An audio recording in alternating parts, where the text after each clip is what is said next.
हुए माड़ी आसुछि पानी उपर मुंडरे प्रबल वर्षा परे फुलिछि महानदी। डाकबाजी जंत्र साहाय्य लोकंकु सतर्क रहिबाकु सूचना। फुलिछि महानदी मुंडुली आसुछि 5,50,000 क्यूसेक जल। बांकी नयागढ़ कणास भापुर भली विभिन्न अंचल में पशिलाणी बन्या पानी।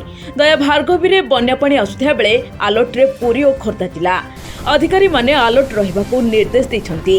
संबलपुर, सोनपुर, नयागढ़, अनुगुल, बौद्ध, पुरी, खोर्धा, कटक, जगतसिंहपुर और केन्द्रापड़ा जिलापाल माने सजग रहिबाकू एसआर सिंह को निर्देश। उपर मुंडरे प्रबल वर्षा परे फुलिछि महानदी। हीराकुदरू खोलिछि आउ 8टी गेट। मोट 14टी गेट दे हेउछि बन्याजल निष्कासन।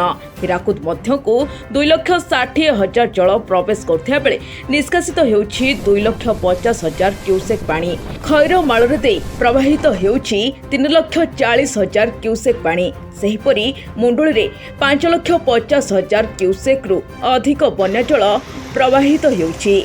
महानदीर तलिया अंचल जिलागुड़ी को सतर्क करिछि जल संपद विभाग। तेबे वर्तमान राज्य में बन्या को नहीं चिंताजनक स्थिति नहीं बोली कहिसंती जल संपद विभाग सर्वोच्च जंत्री। Bureau report, Odia TV.